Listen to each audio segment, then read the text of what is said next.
morning. So we just had a beautiful Modani song, thanks to Gilad Bronstein. He's a friend of my son-in-law and a very talented musician. He put some basic Jewish songs to tune.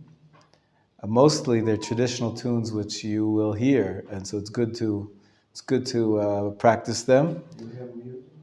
So we start again. We'll do one more time. Page 5 in their Siddur.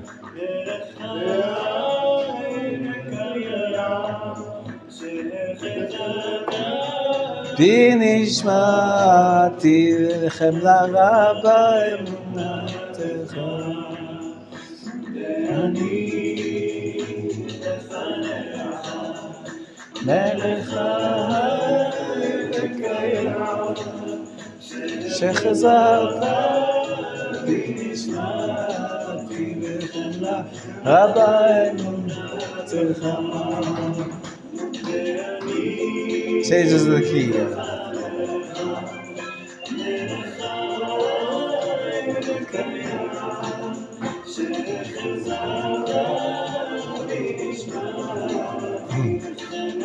Rabbi Menachem.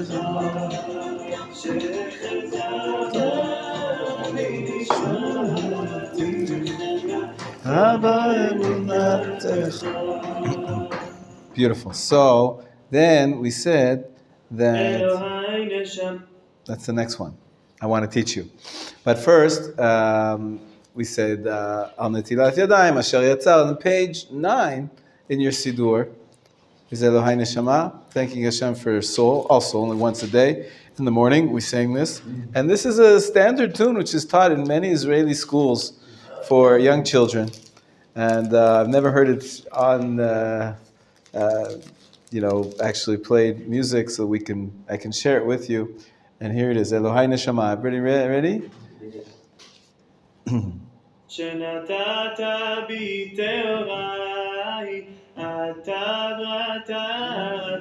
It's more a chant.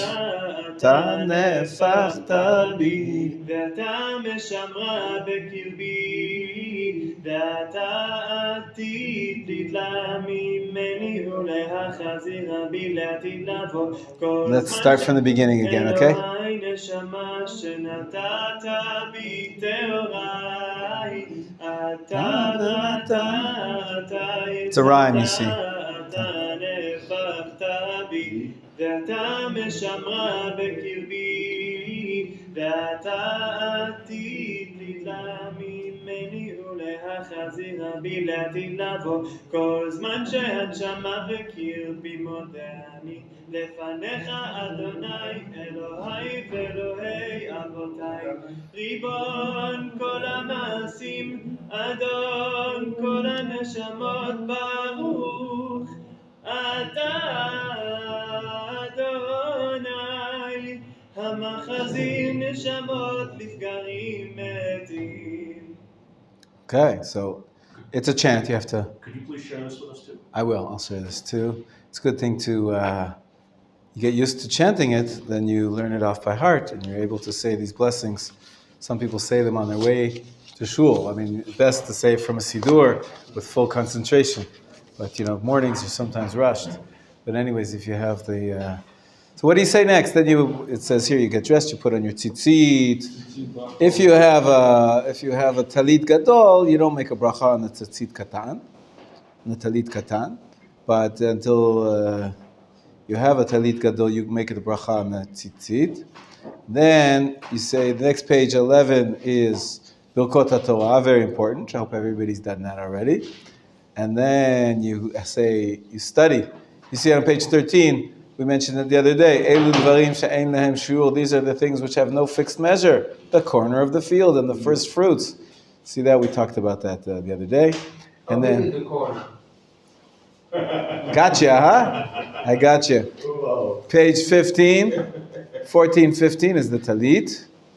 And then page 16, 17 is the tefillin. I mentioned before that many people skip a lot of these passages and you just say the blessings themselves. That's the Baruch Atah Hashem on page 20, 21. And the pasuk from Hosea, Verastichli, I will betroth you to me forever, while you're putting on the fingering. And then the two passages afterwards, once you have the tefillin on, they mention that the mitzvah to wear tefillin, many people skip those as well. And when you get to Beit Knesset, finally you get to the Beit Knesset on page 26 and 27. What's the first thing you say when you enter? Ma tovu ohalecha Yaakov. Page 26 and 27 in the Rav Kook Sidur. Ma tovu ohalecha Yaakov. How goodly are your tents, Jacob. And our traditional, the sages interpreted for us, what does it mean? The tents of Jacob and the dwelling places of Israel. It refers to the Batei Knesset and Batei Midrash, the synagogues and the study halls, the yeshivot. And so every day when you come to Beit Knesset, or when you come to yeshiva, you should be saying these. It's a series of verses. First one is Matovu, perhaps one of the most famous tunes, Jewish tunes there are. We're going to sing it presently. And what Gilad does for us is that he sings the same tune for the next verse, and the next verse, and the next verse, and the next verse. The next verse, as you can see here, is from Tehillim chapter 5. I will come into your house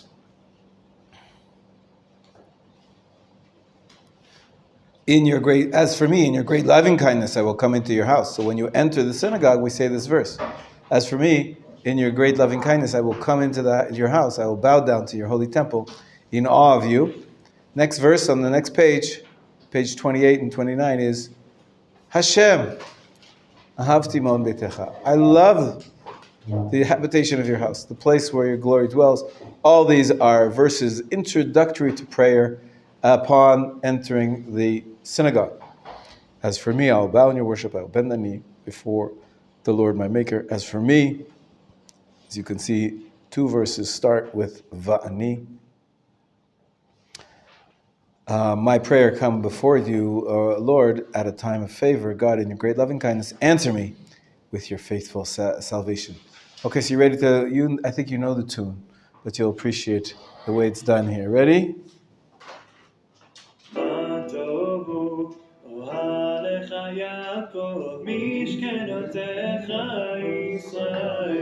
You've heard this before? Yeah, it can be done as a round. Meaning that you start halfway through the sentence, the next person starts singing. It's a time delay, but that might confuse us. But we'll start again from the beginning, and you can learn the tune. He says does the same tune over and over again. Ready? Matovu. Matovu, ohalecha Yaakov, mishkenotecha Yisrael. Second verse, page 27.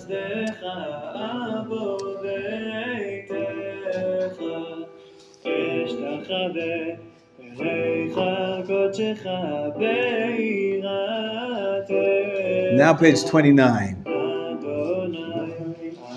ציון ביתך ומקום משכן כבודך ואני אשכחווה ואכרעה אברך לפני יוסי ואני תפילתי לך אדוני את רצון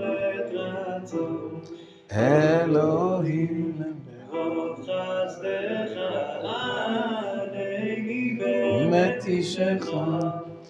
Beautiful way. Some nice songs to start off the morning. Matovu, you enter the shul. Should we try to do it as a round? Yeah. Okay, so Ravid and Chaim and Michael, you're going to be doing it the first half. You'll be starting together with me. Matovu, okay? And then I'll lead Israel, Eitan, and Binyamin. In the second half, we're going to start it halfway. Okay, I'll show you when. And then you keep going on the same. We'll just saying the same verse over and over again. Matovu, the first verse. Okay? Let's try it. Are you ready? Ma tovu, Ravid, I need to hear you. Ohalecha Yaakov, Mishkenotecha Yisrael. Again, Ma tovu, Ma tovu, Ohalecha Yaakov, Mishkenotecha Yisrael. No, so we have to get a little better at it. You keep singing the same tune over.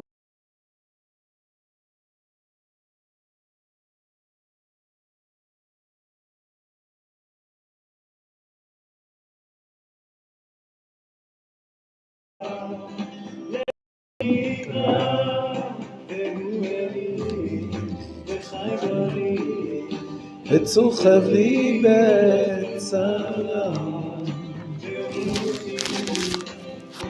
אסלי תעשי טוב תפקיד רוחי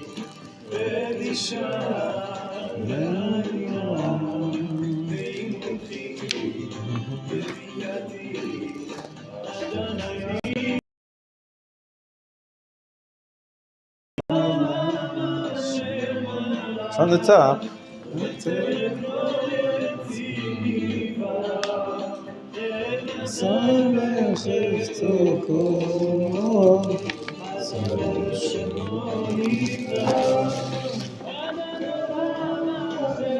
Shamala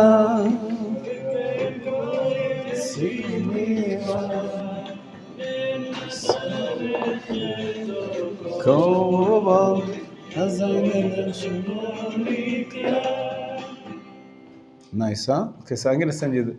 It's on Spotify, the entire album, and you can practice at home and enjoy. It's nice, sweet singing, and there's a lot to share. Well, there's a few other songs that I want to share with you, but maybe I'll give you a chance to learn them at home. Learn them at home afterwards, and of course tomorrow I'm going to share with you the one that I liked, other than the Modani, which I really like. The next one I sometimes sing in my own prayers, and I want to share with you that with you, Bezrat Hashem, tomorrow. Okay? It's strange when you hear this Adon in the country style. Yeah, country style. I like to sing it very much, but it makes me so beautiful. The country style doesn't do it for you, huh? Interesting. Okay. Interesting. I want to share this with you as well. We will get back to the laws of kashrut very soon. I always like to mix it up. And maybe to confuse you, pass these around. We saw different charts about how to get a handle of the different types of Torah literature. This is a chart I took from a wonderful book. I forget the name of the book. We have it in the library.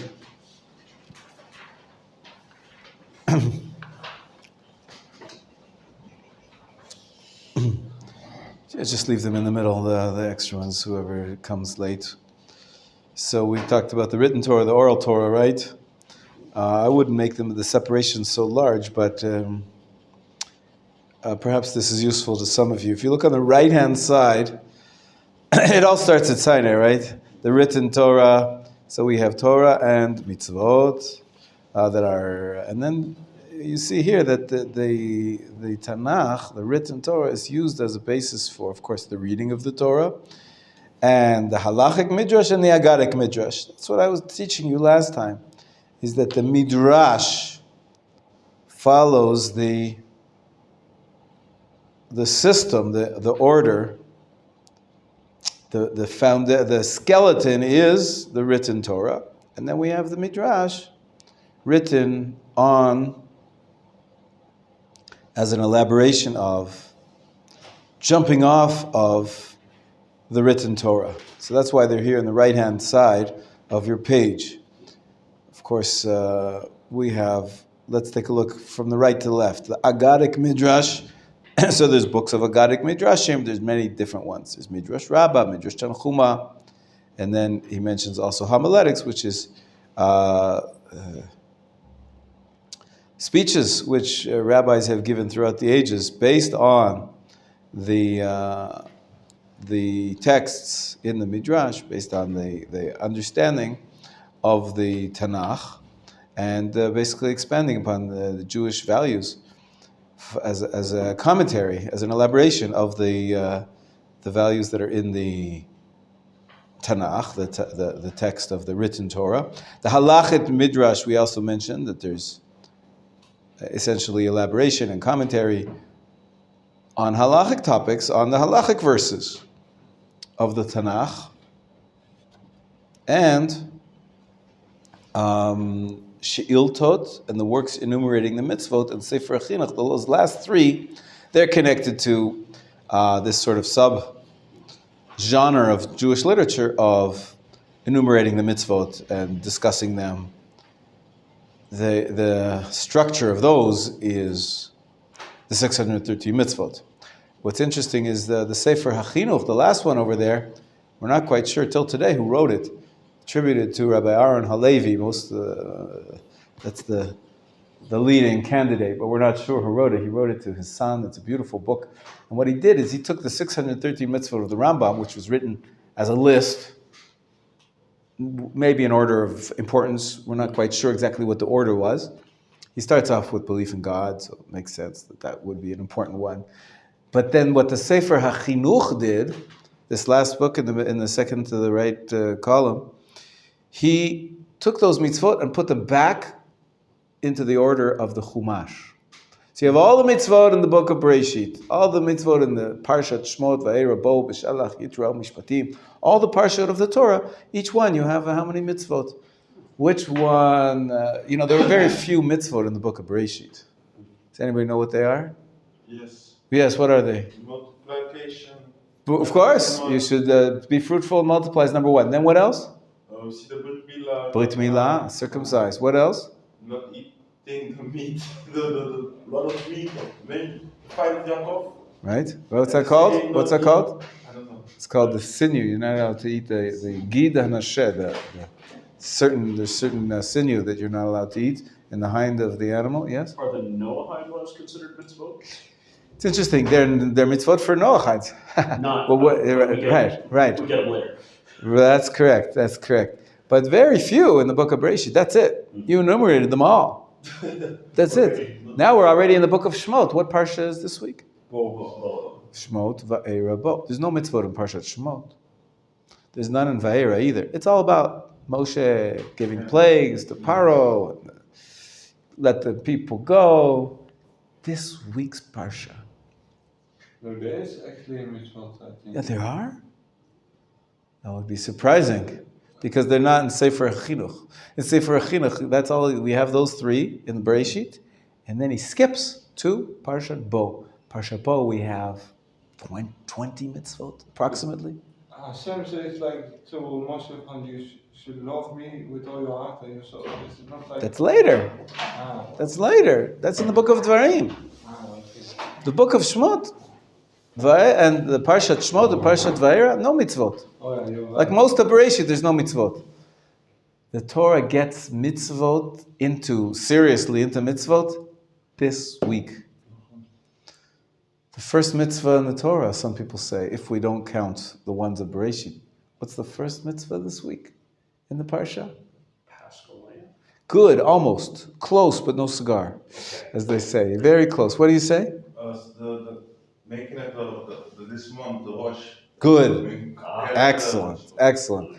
First mitzvah is that we have to run the Jewish calendar with the first month being the month of Nisan, the month of the Exodus. We have to mark the Exodus by calling the month we came out the first month of the year, and then we get into the Paschal Lamb. Lots of commandments about how to bring the Paschal Lamb, and that's the beginning of mitzvot. So, and then every Sefer Chinuch takes every parsha, which mitzvot are in it. It's a lovely book.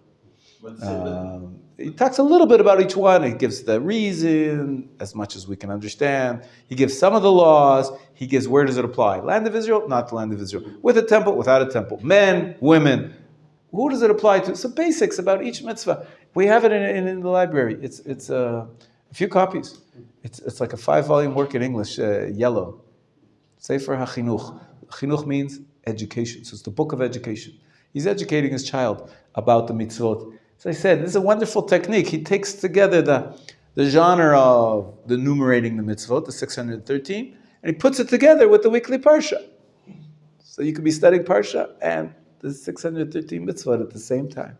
Yes, Michael? So the first mitzvot in the book is also the one of Bereshit, or he starts with this? He does, he starts with Pru'urvu, but there's just, 3 mitzvot in the whole Bereshit. Okay.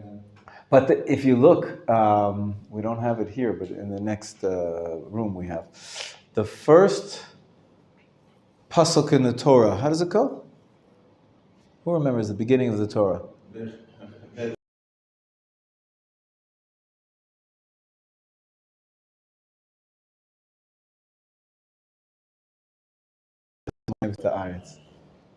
And Rashi says, first Rashi, and the Torah says, the Torah shouldn't have started with Bereshit. Isn't that Jewish? We're telling God how to write the Torah. The Torah shouldn't have started with Bereshit. What's a better option? What does Rashi say? In the first Rashi, the first comment. Where should it have started? Close. Welke combination ligt de Torah? Nope. Oh, you're saying with the mitzvot of The first month. mitzvah of the Torah, that the month of Nisan is supposed to be the first month. That's really the first mitzvah in the Torah to the Jewish people. Of course, there was, to Adam, Arishon, be fruitful. That's to Adam. That's not really to the Jews. The Brit Milah, Avraham did it with his family, but it wasn't a mitzvah to the entire Jewish people. And so, same thing with the sinew. We keep the mitzvah of not eating that sinew, not only because Yaakov and the story with the angel, but because, again, at Sinai, when the Jewish people accepted all the mitzvot and God gave us the Torah through Moshe, it included the sinew and the circumcision once again, and to be fruitful once again. But really, that was the background story, Bereshit. The mitzvot start in this week's parsha. So the Torah should have started this week. That's what the first Rashi says. But good morning. The Torah should have started from Parshat Bo, the middle of Parshat Bo, no less. You could have skipped all of the Bereshit. What is the assumption of this question? Why does Rashi say that? Why could you really have skipped all of the book of Bereshit and start off with the mitzvot? What's the assumption of Rashi's question? What was he thinking? What's the thinking behind that question? How can you ask such a question? The Torah shouldn't have started in Bereshit. It should have started in the Chodesh Hazeh Lachem. This month is for you, the first of the months. The assumption of the question is what? What is the Torah coming to teach us? Klal Yisrael is good, more precise. How to be Jews, good, even more precise. What does the word Torah mean? Education. Instruction. Chinuch, Sefer HaChinuch is education. Torah, L'hora'ah means instruction. It's the book of instruction, Torah. We call it Torah. Instruction means I tell you what to do. So the first mitzvah is command. The first instruction we have really is how to make a Jewish calendar. So the assumption of that question is the Torah should have started in the middle of this week's parsha because that's what it's about. The Torah is about halacha. Halacha are laws. Instruction, what to do. So that's where that's the question. What's the answer? No, because you need background. Well, of course, the answer is it's not only halacha. There's also agadah.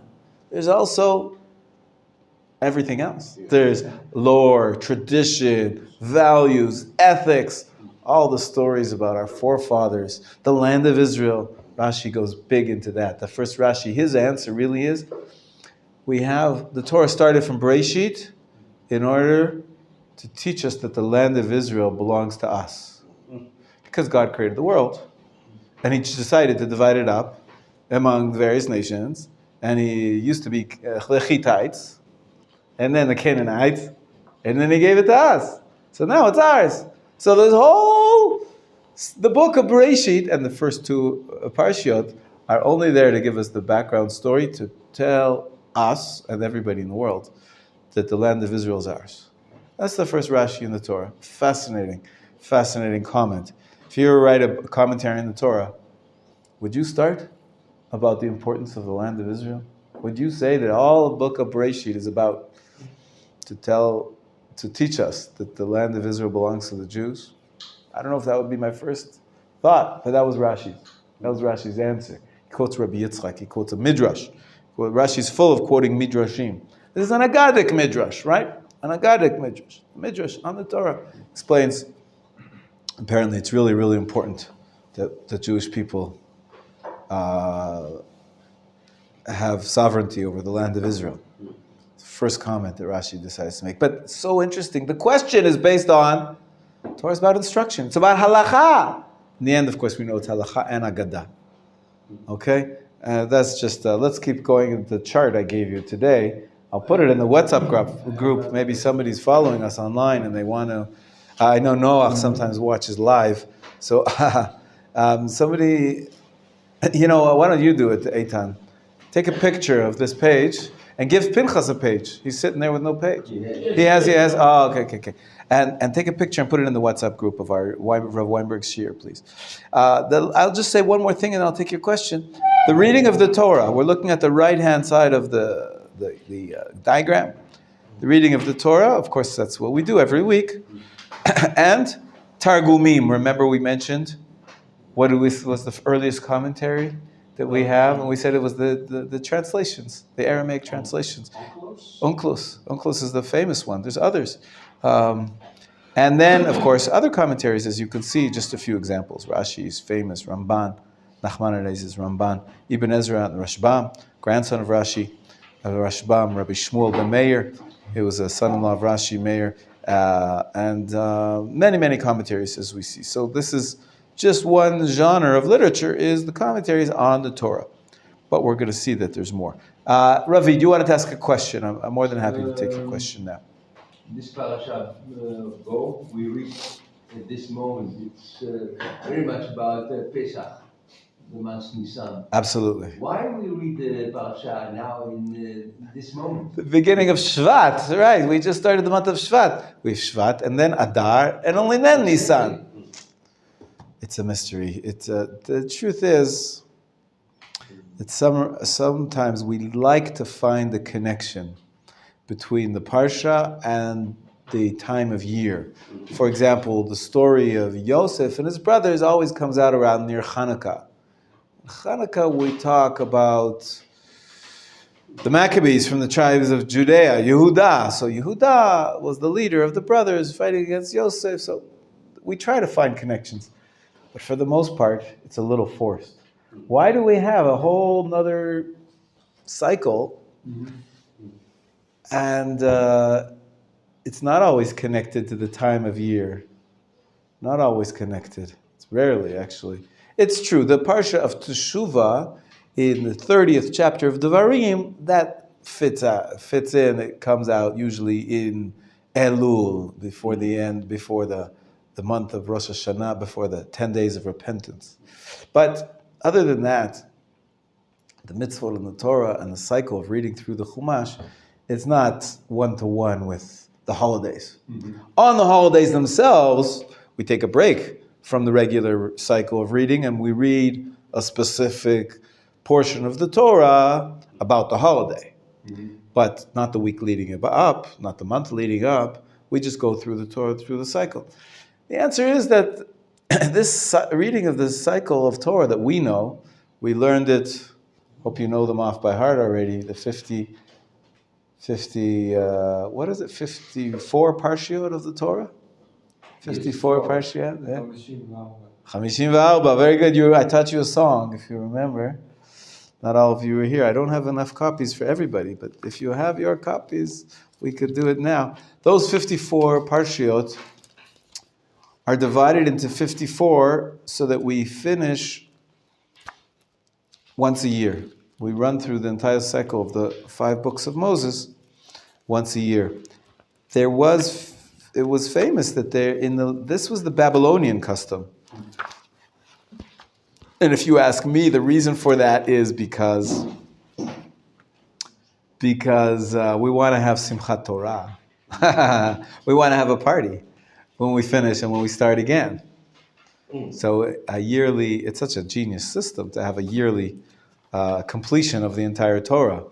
And if it works out, you divide it to 54 with all the holidays, then it works out. But in Eretz Yisrael, in the land of Israel, they divided the Torah into a 3-year cycle. Believe it or not, I believe our brethren in the Reform movement, until today in some synagogues, they decided that the Torah reading, even though it's been the universal tradition for hundreds and hundreds of years that we divided into 54 parshiot and we finish once a year, they said that makes the services too long because we have to read 7 aliyot. Torah reading takes a whole half hour. If we divide it up, going back to an ancient tradition in the land of Israel, each parsha gets divided into 3. So you only have a third of the Torah reading every week, and it saves time and services. And, we are a generation which is, our concentration is limited. So they made a change, going back to the Eretz Yisrael tradition, and they only read a third of a parsha every week. I don't know what they do on Simchas Torah. I have to ask somebody who's really involved in the Reform movement. Third of the day, I think. Only every 3 years do you finish the Torah. You don't finish every year. So I don't know exactly how it works. But I guess from what my understanding is that I think they some of them keep to the order of the Parshut so that you could have the party at the end of the year. But the 1 year you read the first third, and then the next year you read the second third, and then the third year you read the third third. And so you only get, it's very hard to, if you're following along, you really, you might be missing something. Only get a third of the story of the Parsha. It's not mine. Somebody's ringing, but it's okay. Right, here I have the Parshut of the Torah. Yeah? Okay, well, everybody should have it. But yeah, make a copy of this if you can. Do you mind if I take a picture? Well, he's going to make copies in the office, he says, so he's going to give it out. I need one. We're talking about the 54 Parshiot of the Torah. It's useful to have. I might have a few more copies here. I do, actually. Hang on. Binyamin, I think I have some copies I here. have my own. I live upstairs, so I can do together. No, I don't want everybody to scatter. Yeah, make a few copies, please. Yeah, I have one more, but no, this is not the same thing. I'm sorry. Yeah, please make copies of that. I guess we need 6, 7. It's funny. I went to an American-style service after Yeah. getting late. Israeli-style service. I think the delay is that the rabbi might think they're getting paid by the word in an American-style service. The longer the better, you say, huh? Because But with my Moroccans, we're in and out 2 hours on Shabbat. And 2 hours is long for me. Yeah, I find they it do long. everything But, with Moroccan. But okay. you go to an American one, like a note, and it's like 3.5 hours. Wow. Right. There is this custom in America, I think also because people live farther away. You go for the entire morning. You go, it starts at 9, you finish at 12, you have Kiddush, you have a little party every week, you have a little meal. Some people don't have their own Shabbat meals at home. But in Israel, yeah, sometimes, yeah. So late? Yeah, in America. Wow. In Israel, many people relate to the synagogue as it's just a place to gather to make a minyan. You get through the services, you go home, you do your own thing. It's not as much of a community atmosphere. If you're hanging out for an entire morning, it's like a club, that type of thing. It's very nice, actually, to have a community. It could be important. Shul should not be only just a place to pray together. But in any case, let's get back to the page at hand. The classification that I gave you out. I don't know if everybody got one. Everybody got one. So on the left-hand side, we focus on the oral Torah. The oral Torah, there were halachot that were orally transmitted. So there's no books yet. Until the first book that we really have collecting them is the Mishnah. As you can see, we had the book called the Halachic Midrash, right, on the right-hand side, but it wasn't a totally separate order. Success, Yeah. amazing! Please hand them around. I'll take one, but you can hand them around. Thanks. Whoever doesn't have. And then after the Mishnah, the Talmud, commentary and elaborations. You could see two Talmuds actually. The Jerusalem Talmud and the Babylonian Talmud. And here we have more commentary. As you saw, there was commentaries on the written Torah. Now there's already commentaries on the oral Torah, which is put to writing, right? That's the Talmud. And of course, the Mishnah. There's also commentary. Where do you see the word commentary on the page? I have a trivia riddle for you. Question. Who can find, how many places does it say on the page a conjugation of the word commentary? On the page of this. How many? What's that? Give me a number on this page. Commentaries? Yeah, commentaries. Where? How many times do you see? How many times do you see the word commentaries or commentators? 4 times. 4 times. Well, I see it only one time. You see 1 time. See So one time. I see. who sees 4 times? I see 3. I see 4. I see 4. I think the correct answer is 4. It's such a Jewish thing to make it to write a commentary on a book. Did you find the 4? Did you find the 4? Once on the written Torah side of the page, where it talks about the reading of the Torah, so there's commentaries there. And then on the left-hand side, there's commentaries on the Mishnah, on the Jerusalem Talmud, on the Babylonian Talmud. Really, really, you should have more. Because all the books coming after the Talmud, like the Poskim, they have commentaries on all the various codes of law. The Rambam, Yad HaChazakah of the Rambam, the 4 Turim has a commentary, many commentaries. The Shulchan Aruch has many commentaries. Why is the Mishnah Torah not in the list? It is. There is this one. Who can tell me? Where is the Mishnah Torah? In the responsa, right? Nope. Mishnah Torah is a code of law. It's not a responsa. The Halachot Gedolot. Nope. Poskim? Mishneh Torah of the Rambam has another name. Hayat HaChazakah. Hayad HaChazakah. Hayad HaChazakah. Hayad HaChazakah. Yad is Yud and Daled. Yud is 10, Daled is 4, 14 books of the Rambam. It's known as Hayad HaChazakah. And is it the original name of Mishnah Torah? Yes. The Rambam himself thought up this nickname. Because sometimes when they talk about Mishnah Torah, then they talk about also the book of Devarim, okay? No. Oh, yes. True. The Mishneh Torah, it was quite audacious of Maimonides to call his book Mishneh Torah, because already beforehand, the book of Dvarim is called Mishneh Torah. You're absolutely correct. In some ways, the 5th book of the Torah is, it's a repetition of Jewish history. Moshe, in his final speech, the book of Dvarim is a collection of his speeches before he died, and he repeats a lot of the history, what happened to the Jewish people after they came out of Egypt, and the laws which they were given after they came out of Egypt. So yes, the 5th book, Dvarim, is called also Mishneh Torah. And so it was quite audacious 1,000 years later, more than 1,000 years later, 2,000 years later, the Rambam says, I'm writing a new book, and I'm going to write a repetition of what? Talmud. The Talmud. Very good. All the oral law.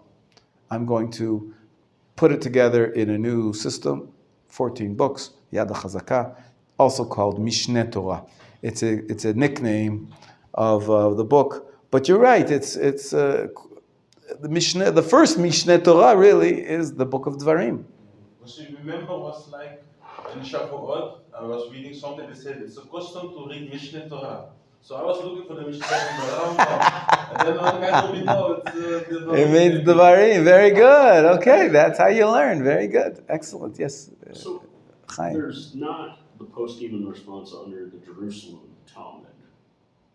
Is that thing now? That's why I don't like this chart as much as my own, because it's imprecise. Okay. The poskim and the responsa, they take everything into account. So you could post the Jerusalem Talmud. Yeah, absolutely. Many times we do.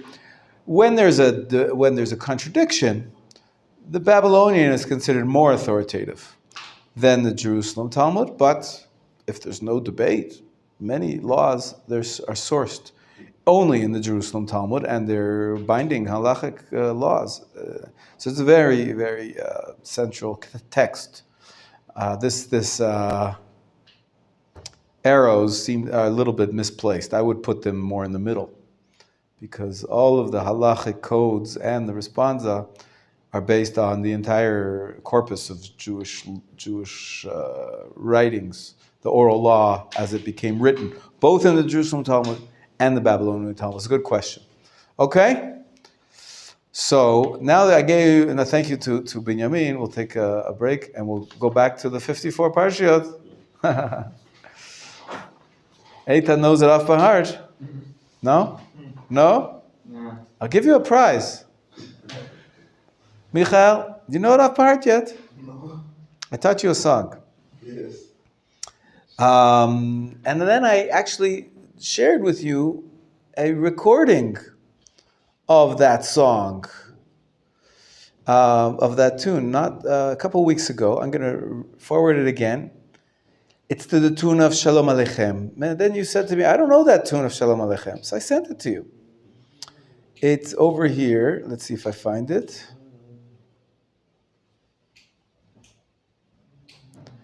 Here it is. Beautiful rendition. I'm going to send it again because not all of you were on my... you were not... Okay, I'm going to play it for you now. So you'll learn the tune. Thanks to Ravid once again for the speaker. This is by the Portnoy brothers.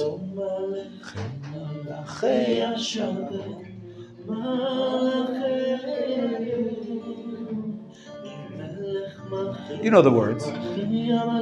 You can find it in the Siddur if you want. But the point is, we're going to sing it with these words.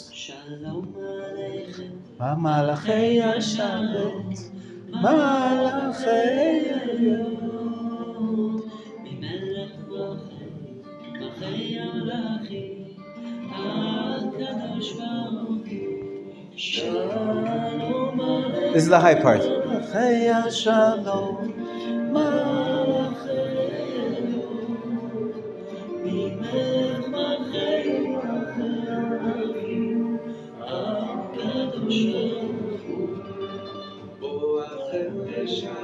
Okay, now we're going to sing it with these words. Bereshit Noach lech lecha vayera chayei Sarah. On the leftmost column. Toldot vayetze vayishlach vayeshev miketz vayigash vayechi. Now the second column. Shemot vayera bo beshalach yitro mishpatim. Tumat etzaveh ki tisa vayakel pekudeh. Now I'm going to play the music again, but I'm going to make it lower so that we can follow the tune and the words of the third column. Ready? Vayikra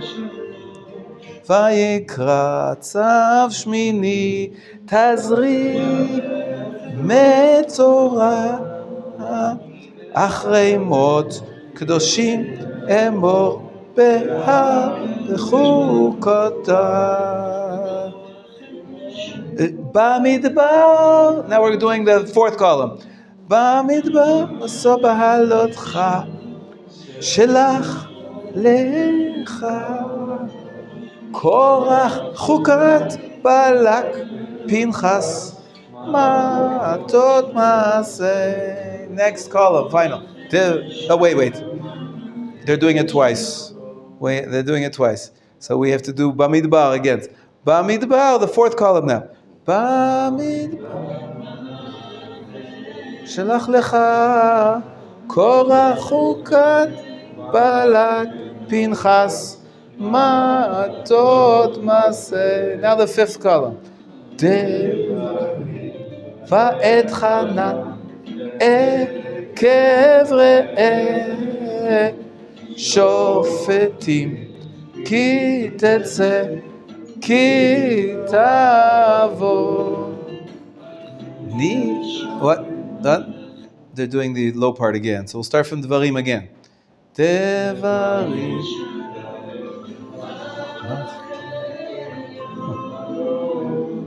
Shofetim ki tetze ki tavo. ניצבים וישלח חזינו וזאת הברכה סך הכל 54 פרשות בתורה. You see, I added in the last word is the sum total. סך הכל means sum total. 54, of course, is 54 parashot b'Torah. This is divided into the standard portions. Some of them are read. Of course, how many weeks in a year? 52. So we have to make it fit. So some parashot are doubled up, as you can see where the doubles are. Oh, and at some point we end up different than Orthodox in the U.S. and Canada. It's not Orthodox. It's different between Israel and America, and outside of Israel. Between Israel and outside of Israel. Sometimes, because outside of Israel there's a second day of Yom Tov, so they read a special Yom Tov reading. We're here in Israel, we go on to the next parsha already. It's not Yom Tov, it's just a regular Shabbat. So there is a discrepancy some years between Israel and outside of Israel. But they catch up later on, because in Israel we don't double it up and they do double it up, so they catch up. So we all have Simchat Torah at the same time. Once a year we finish the Torah. Anyways, this is the song, and it's good for you. What's this week's parsha? Where is it? Where is that? What number? That's right. In the second book, it's the third parsha. You could see the chapters, chapter 10 to 13. And in the middle there, we have the first mitzvah on the Torah. So Parshat Bo is very special, because we got really the beginning of the halachic section of the Torah. The Torah, as you saw in your diagram I showed you, includes both halacha and agadah. And we'll...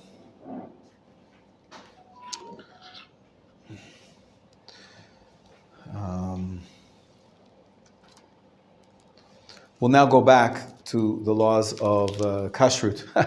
For those of you who were waiting, this is not the laws of kashrut. I'm in the right class. We'll do a little bit of laws of kashrut, and then I have something else special I want to share with you. We're about to start the laws of meat. Right, the laws not of agricultural produce, but animals. And I have to preface, before we get into the laws of meat, there are some halachot in general, and the Judaism's approach to eating meat is something which bears a larger discussion, because if you look carefully in the Torah, there's a difference between Parshat Bereshit, when God commands Adam HaRishon what he should eat. You notice he tells him, eat everything, the entire world is for you to eat. Doesn't mention animals. The first time animals are mentioned is to Noah. Excellent. So some rabbis, some readers of our tradition, point that out and they say, maybe it's not ideal that we're eating meat. On the other hand, we have mitzvot in the Torah, which include eating meat. Anybody know which ones? This parsha. This parsha, right? What is it? What's mitzvah? Pesach. The Korban Pesach. The Korban Pesach. We're supposed to bring sacrifices and eat the meat. And you have to roast it. And roasted meat. So okay. Barbecue. Yes, Yeah. that's right. So you can't really say the Torah is against eating meat because there's a commandment to eat meat at least once a year. The Korban Pesach. The Kohanim maybe every day would be eating the sacrifices of various kinds.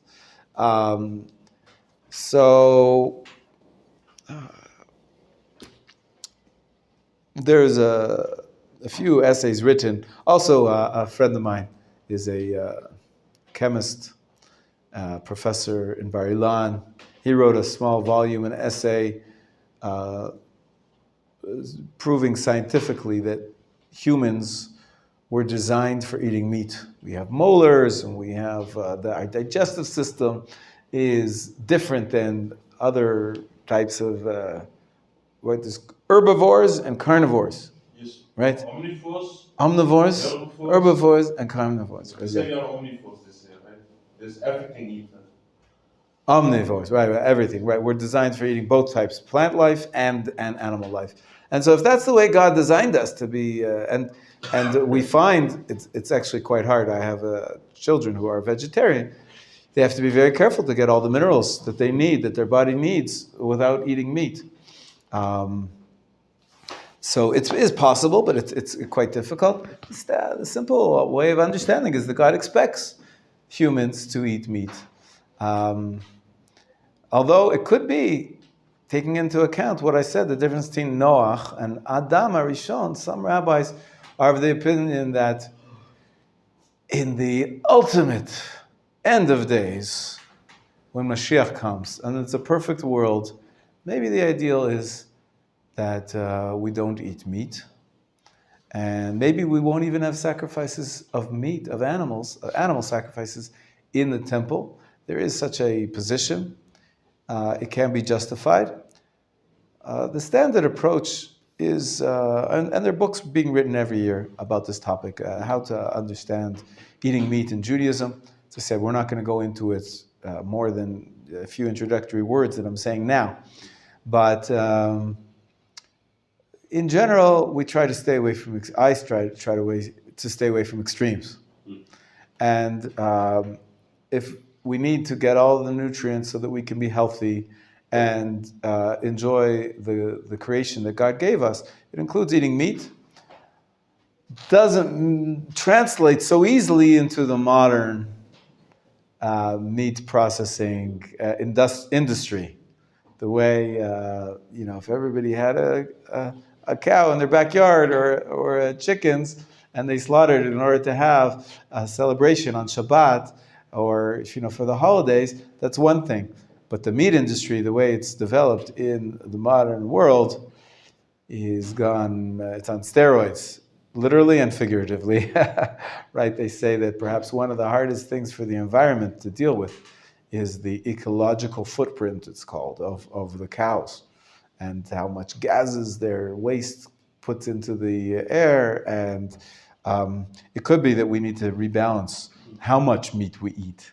And even when we speak about the Jewish rituals surrounding meat, which we're going to talk about, the laws of slaughter and the laws of kosher animals and how to make them kosher, it's much harder in the industrial world that we live in. Some of the conditions of how they raise animals cause halachic problems.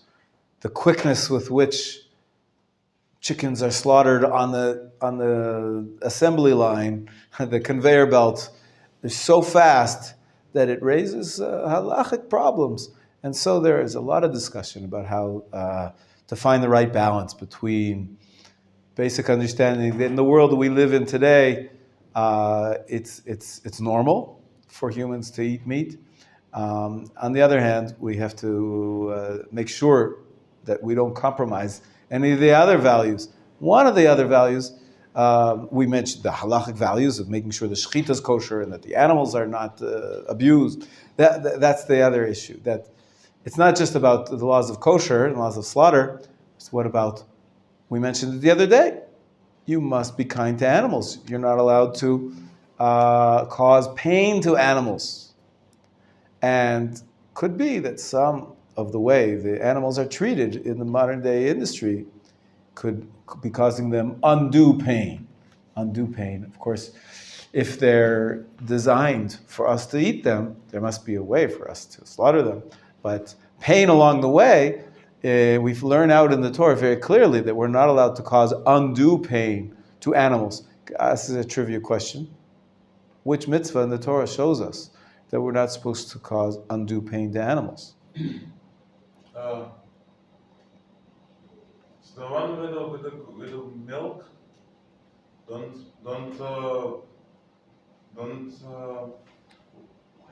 boil the kid in the milk of his mother. Excellent. That's one example. So people say you're not allowed to because that would be perhaps some level of cruelty to the mother and the child on the same day. You're not allowed to slaughter. What else here? Chaim, another idea? The one about taking the eggs out of the nest. Good. Is that Torah? It's in the Torah, absolutely, that you have to send away the mother bird before you take it. She shouldn't see you take away her eggs. That would be too cruel. That's one interpretation. There is a tradition which says you're not allowed to say that. You're not allowed to say that the Torah's mitzvot are because of God's mercy. It's because Hashem has a spiritual matters that He wants to impart to us. Maybe we're supposed to learn. We are supposed to learn to be merciful, but not that God was being merciful. That's not the reason for the commandments. There's a long discussion of that. But you're right. The simple understanding is that there's an element of mercy to the animal, to the mother bird. And there's a few other mitzvot which seem to show that we're not supposed to cause undue pain to animals. The one I'm thinking of is that if you see a donkey with a burden on its back, you must help unburden the animal, right? The Torah includes even if it's your enemy, you've got to help him out because you're helping out a person, but also because it takes precedence over. There's also a mitzvah to help someone loading his donkey, but our tradition says that if you have a choice of helping somebody loading or unloading, you should help somebody unload because you're being kind to the person as well as the animal. The animal's overburdened. And so there are indications that the Torah says we have to show mercy to animals, and that's something which doesn't always, it's not always applied to the modern meat industry. So that's something to take into account. By the way, we're learning the laws of kashrut now about eating, and so we're focusing on that. But there are many other examples in our lives where we have to be careful to not cause undue pain to animals. If you have a dog or a cat, if you have a pet, it seems to be a mitzvah. Some people even say a biblical mitzvah to feed your animal before you eat. If you're going to go sit down and eat, we read it every day in Shema. There's a hint to this mitzvah. What does it say in the Shema, in the Vahayim Shemoah? It says, if you listen to God's commandment, I'm going to give you rain. What are you going to have when you have rain? You're going to have grass, right? That's the Esev besadcha livhemtecha, give you grass for your animals in your field. And then ve'achalta v'savata, and then you'll be eaten satisfied. So it talks about the food for the animals first, and only then food for you. By the way, it could be that's an indication. What are you eating? Maybe the animals. You feed them and then you eat them. So there's the chain of, what's that called? The animal kingdom as a chain of the food chain, I believe. In any case, there are many approaches to understanding how if man is the pinnacle of creation, right? The Judaism is very man-centered, like all religions. The idea is perhaps if we look at this food chain, our goal is to elevate the entire world. So by our eating animals, we actually elevate them, but the animals ate the herbs, so the herbs are going to be elevated as well. And herbs grow in the ground, and so basically our way, eating meat is central to our fixing, somehow using all of creation in our worship of Hashem. And so that's the positive sides of eating meat and why it could be central in our religious life on the holidays, specifically, especially on Pesach and every Shabbat. Is an idea that we should eat meat. We should. There are lots of spiritual ideas involved, but I digress. Going back, there are the mitzvah or the prohibition of causing pain to animals is biblical. Most people assume, in some circumstances, it's only rabbinic. For example, if you have a dog or cat that are used to getting their meals given to them on a silver platter or a dog food dish, and then you leave them, you send them out to the wild, they no longer know how to forage. They no longer how to live in the wild. And so you have to feed them to be merciful. You have to show mercy. We also say that every day. In the Ashrei, Rachamav al kol ma'asav, we say that His mercy is on all of His creations. So we have to be careful. No kicking cats, okay? And little kids, sometimes they pick off the wings of a fly. None of that. That's causing undue pain. Dissecting in a lab in order to study, it's not undue pain. That's not unnecessary. That you need to study, you need to learn, you need to sometimes even use animals in the laboratory to test drugs so that we can heal the sick. All that is allowed as long as it's not unnecessary pain, as long as it's undue, extreme pain. Depends very much. There's a lot of laws that, again, we're not going to cover now. Like cutting the ears and this kind of things.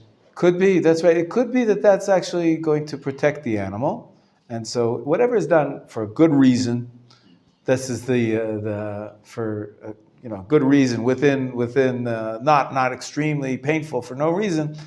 That's already, many rabbis are going to say it's prohibited. Some rabbis say you're not allowed to eat veal because they force feed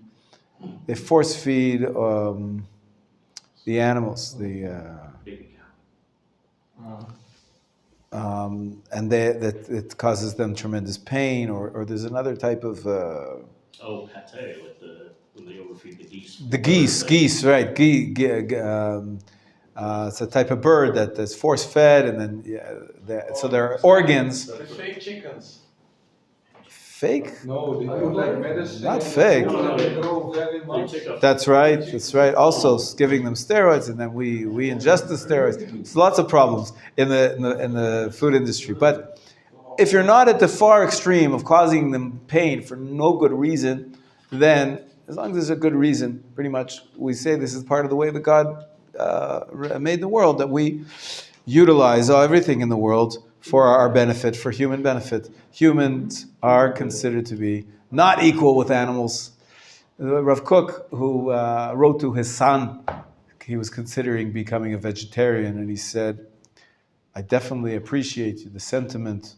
Maybe the ideal final goal in the times of Mashiach is that we won't eat meat. But for now, if we start teaching everybody that the most moral thing is that we have to protect animals and treat them as equals, that means that very soon people will be caring more about animals than they do for humans. So they do already in some countries. Netherlands, they give more about animals than about humans. Wow. So Yes. If you got slabs arms, it's all problem. But if right. US, I think they did a survey. They asked a lot of pet owners, if you saw your pet drowning in the river and you saw a human being who you don't know drowning in the river, which one would you save? Human being. Baruch Hashem, you got the right answer. Of course, human life is much more precious than animal life. But many people answered The animal. that they're pets. They're connected. They feel connection. So this other guy, I don't know who he is. Yeah. So it's a dangerous thing when you start to, Depends on which animal it is. Oh, yeah. If it's a fish, Hey! Oh, very good. Obviously, very good. But so it's a dangerous thing to play with the standard. But we have to be very clear. Human life is precious. It's the center of creation, and we have to treat animals with respect, but not in equality with humans. That's the Jewish approach. And becoming a vegetarian, as I said, the practical question, it depends on a lot of conditions and a lot of, reasons. I have, as I said, I have kids who are vegetarian. There was a great rabbi, a student of Rav Kook, not his son. His son did not become a vegetarian, but this student, his name was Rabbi David Cohen. He was known as the Nazir. The Nazir. He was a Nazirite. Actually, he let his hair grow, never drank wine, and he didn't have meat. And I asked him, what about the Korban Pesach? What about this week's Parsha? He said, when the Beit HaMikdash is built, I'll force myself to eat one kazait, the minimum amount of meat. But until then, I don't have to. And he was a vegetarian. So there is allowance for it, there's room for it, there's understanding for it. But in terms of a general directive, there's no mitzvah to be a vegetarian, and it might even be problematic, right? In terms of when you're trying to build a society and give the right values and ethics and moral decisions, we have to be careful. But we also have to improve. We have to improve the meat industry, as I was saying before. There could be a lot of things that we have to improve. This is all introductory stuff before we talk about the rules of kashrut of animals. We have to have the right attitude to animals and attitude towards eating meat. So that's what my introduction. Yes, please. Also a mitzvah to eat meat on Shabbat, right? Good. So there is a mitzvah to honor the Shabbat and the Yamim Tovim by having delicious food. Having meat, there are many sources in our tradition which consider that to be standard of human society, something that makes people happy and enjoy. It's a mitzvah to enjoy on Shabbat, so mitzvah to have meat and wine also, right? But if you only eat fish, it's also okay. Well, some rabbis are very strict. They say if it's, for example, a holiday. Regarding the holidays, there was a special mitzvah to go to Jerusalem and bring a sacrifice, a type of sacrifice from which there was meat for the owners as well, not only for the Kohanim. So that means it's a mitzvah because you're supposed to be happy. You're supposed to celebrate. How do we be happy and celebrate? It seems like the Torah is giving us a directive. In order to be happy, you should have meat. We don't have the temples. It's not the same level. We don't have actual animal sacrifices. But some rabbis understand it as an obligation. And on every festival, you should have meat. Then there's a debate. Well, what about chicken? Is that considered meat for this mitzvah? And then the big question is, what happens if I don't want meat? I don't enjoy having red meat. I enjoy having fish. Is that good enough? It's a debate. Some rabbis say you should have both. You should try to have meat on the holidays. And then that gets transferred over to Shabbat as well. There's definitely a very ancient tradition that since most people enjoy meat, and that's considered to be a very honored type of meal. If you have a meat meal, like tonight, I'm going to a wedding of a neighbor and friend of ours. Their daughter is getting married. Most weddings, the menu is meat, not dairy, because people who want to have a very distinguished and celebratory meal, they enjoy having meat, and so that should be associated with Shabbat as well. It's not the same level of obligation. If someone doesn't enjoy meat at all, they don't have to eat meat on Shabbat. Like my children, one of them and his wife, they don't have meat on Shabbat. And I don't force them. They don't have to. On Yom Tov, even the Yom Tov, I don't force them. Sorry? It's fine. You have 2 pieces. Exactly. More for me. Exactly. Absolutely. But, and my wife, she's a great cook. She can cook with me, without me. Sometimes we have people with different dietary needs, and she's quite an expert at catering to all of our guests, if at all possible. This one's vegetarian. This one is only doesn't have wheat One doesn't eat meat, the other doesn't eat wheat. Gluten, right? There's all sorts of. My daughter's celiac, I mentioned to you, so she's medically forbidden for her, dangerous for her to eat wheat products, gluten. But of course, you have to be healthy. That goes into the introduction to the laws of meat, and they're quite extensive. We're just doing the introduction today. We're going to get into them. Many laws associated with eating meat, and it goes also eating fish and the rules of mixing milk and meat, and we're going to cover lots of them. But by way of introduction, I wanted to make sure that we cover this, that we shouldn't cause undue pain to animals. The approach to eating meat is quite an interesting, deep, and rich discussion in Judaism about, is it the ideal? I give you pretty much my approach, which I believe is the traditional approach, is that it's something that God gave us to celebrate and to enjoy. And we have to make sure that we don't violate our values by, the modern meat industry and fixing it, making it better. But we shouldn't jump ahead of ourselves either and trying to say, well, it's immoral to eat meat, and because animals don't eat us, so we shouldn't eat them. No, that's something which you're getting into some value. Yeah. Ouch. Yes. Okay, go ahead, Micha. Question. Also, I found interesting, always when I hear like people say, yeah, it's not good to eat meat, but I always think about the story about Eliyahu Hanavi. Like when Hashem sent, there was no food or water, Hashem gave him only meat and lechem with the raves. Okay.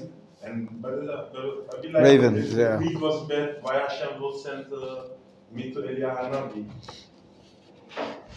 That's right. The ravens. So good. I like it. One rabbi even say like, hey, Eliyahu Hanavi maybe he had the junk food habit because lechem and meat is just hamburgers.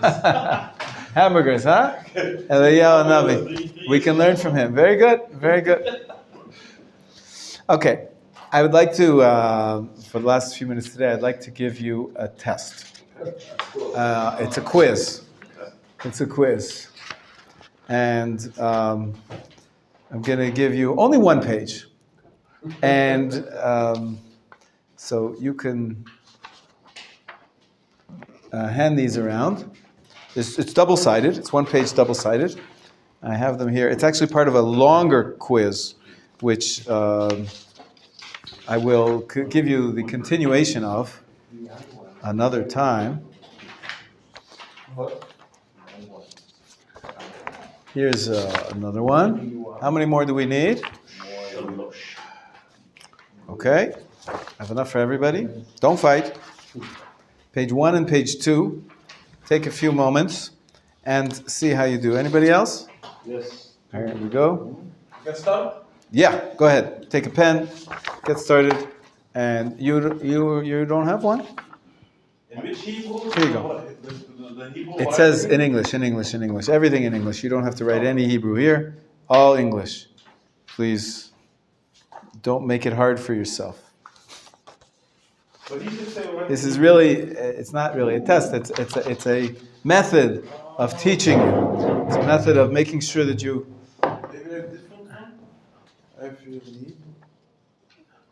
Oh.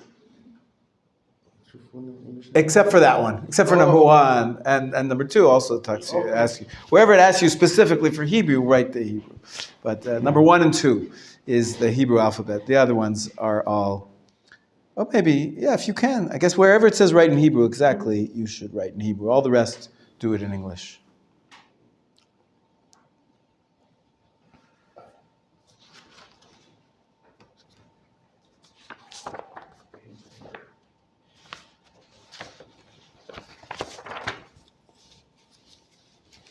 Does anybody need a pen? Binyamin. Oh. It's so hard. What is after the youth? In the alphabet? Yeah. Ouch! I can write all the letters, I just forgot the order. Go on to the next one. Don't see what you know and what you don't know. It's always good to... You got an extra pen? Somewhere, yes. Who needs a pen? Benjamin needs a pen. Oh, you have one? I have a pen. You have it? No, he has. I have a pen. Yes. But I don't have it. Well, here, you can borrow mine.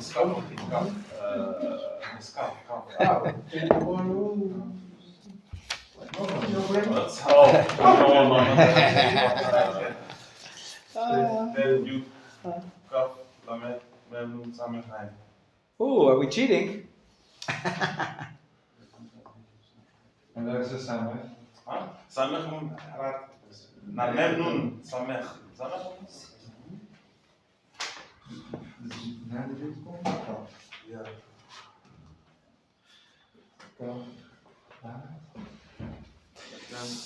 Don't do this. Don't do this.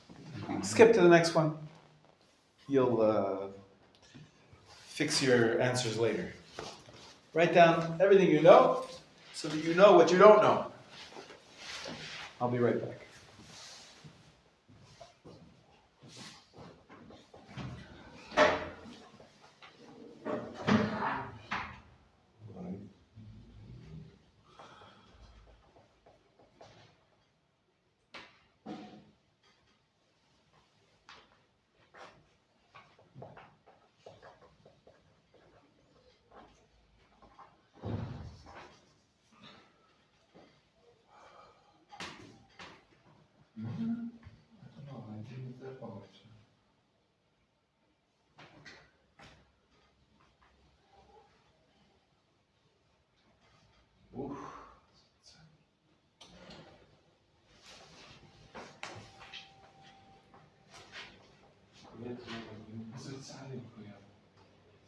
Een soort gelijk op aan. Wat voor nummer is dat?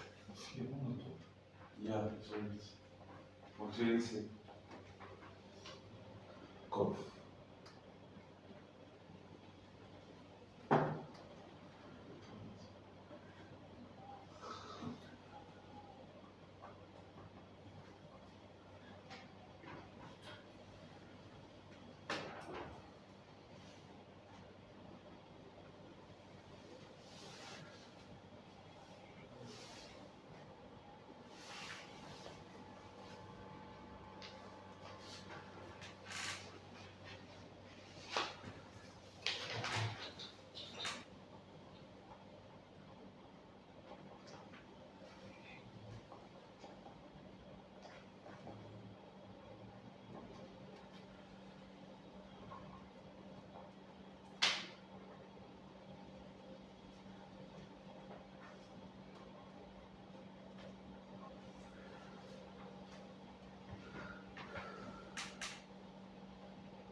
Natuurlijk weet dat 3 seconds of dat dan nog. What's the t, what's the n, and what's the ak?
question.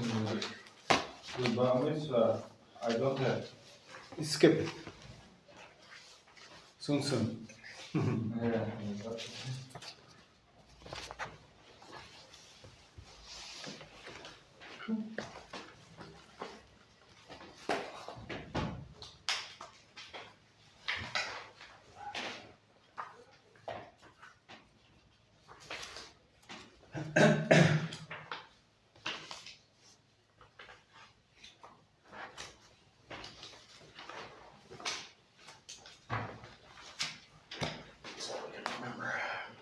Okay.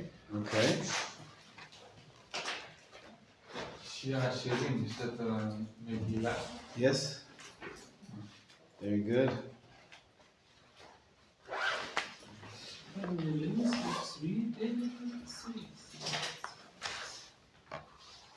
It's okay if we correct that. Yeah. Let's do it together. What do you mean with 9? Write the names of the 4 books of the Rishonim. Take a look. Let's Wait, I know this. The books Definitely not more. let's look at from the top. Write your full name in English. Okay. I think you know that. Write your Jewish name in Hebrew. Can you write it? Yeah. Yeah? Good. Write the Hebrew alphabet in the correct order. Tough, so you have to fix it if you don't know. The name of your bar mitzvah sidra. Oh, okay. Is that the day of your bar mitzvah? Sidra is another word for parsha.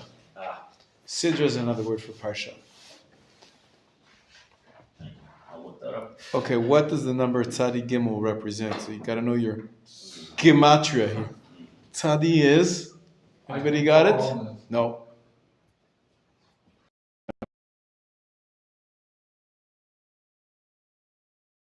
326 in Hebrew letters.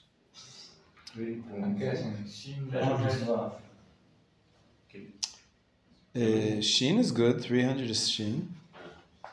And Chaf is 20. And Vav is 6. Almost right. Not bad. In Hebrew, the 16th of Elul, 5752 is, so 16, we do, Wait. We can't do what it should be. right, it should be Yud and a Vav, right? Right. So which is 16, right? Yeah. 16 Yud, 10, Oh, we do a and 9 6 and is Vav. 7? 9 and 7. Yud, Zayin. Good. No, that's it. No, Chet Vav. Tet Zayin. Excuse me. Tet is 9. Tet Zayin, yeah. Tet Zayin Elul. And in the year 5,000 we say is Hey. And then 700 we get with a Taf and a Shin. Taf Shin. Taf is 400, Shin is 300.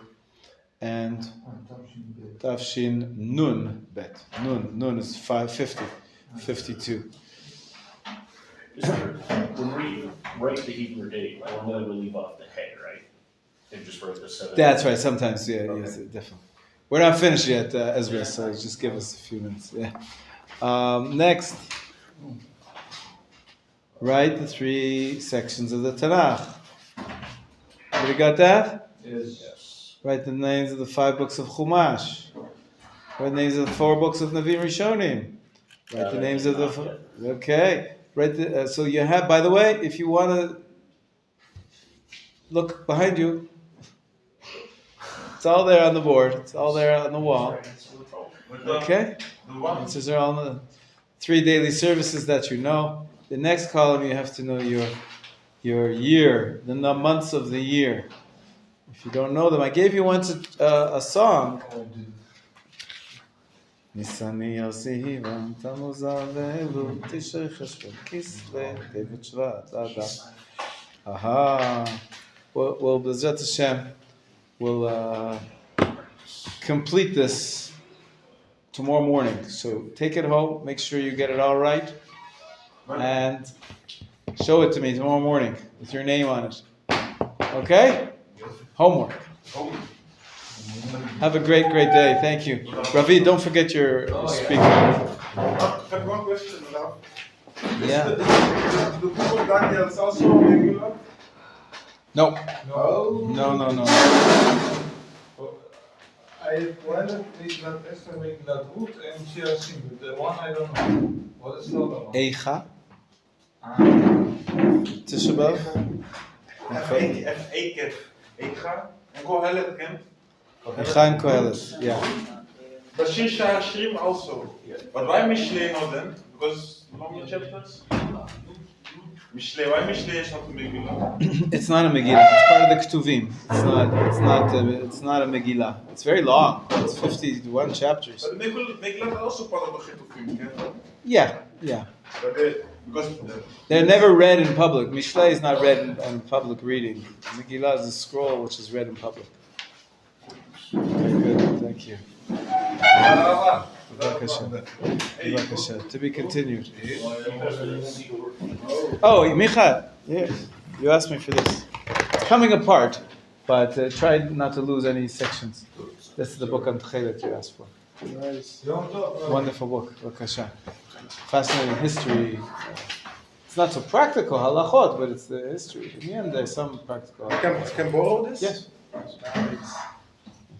Very cool. Enjoy. When I started my journey, one of the hardest things we tried to ethically meet when I was stationed in Alaska, used to hunt with the Eskimos, and that's an incredibly ethical way of getting meat. Yeah. But it's not kosher. Even though the animal, like the moose, is kosher. Once you kill it by hunting it, you're in trouble. Yeah. So that wasn't a huge struggle because I didn't need to hunt in Washington D.C. But like. I felt very ethical getting my meat that way when I lived in Alaska. Yeah, wow. Yeah. And sadly, given my duties up there, I responded to more than one incident where an animal had eaten a man, or bits. Yeah. I was there 2 years. That's a lot. It's basically a little village called Bethel in the tundra. The house of the Lord, Bethel. Yeah, and it's funny, we had one Israeli in town. Really? Yeah, she married my pilot, actually. She had been there 25 years before on a magazine assignment, fell in love with my pilot, who was an Eskimo, and he used to say he had the only half Jewish, half Eskimo kids in the world. And he loves Israel. Although, I know Native Americans, but not Eskimo, that I know of, I will see you tomorrow. Cool. Yes. Could you? I'll check the door there tomorrow morning so I don't stand outside. Yeah, please. Yes, push. Yeah. Could you close, please, the connection with this? Absolutely. You bet. Okay, Tadalva. Okay, bevakasha. You want me to bring it tomorrow? I have one. I think I'll bring mine in. I don't want you. I just forgot. For me, no problem. All right, I'll let you know. But I think I'm okay. I can make myself a note to.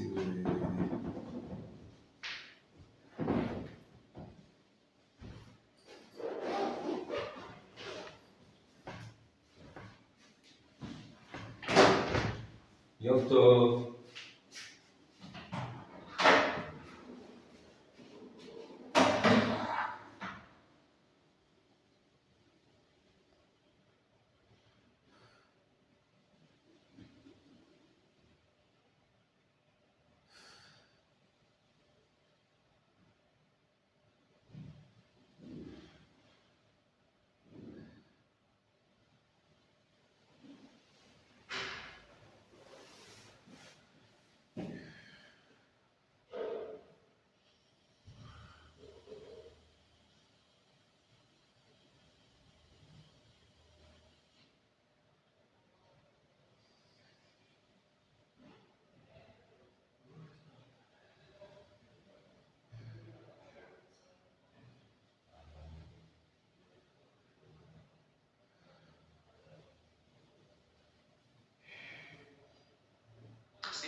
Now it's all yours. Yeah, I ended early with your own thing. You wasn't in, so. I see. I see. Alright. What time is it right now?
10:52.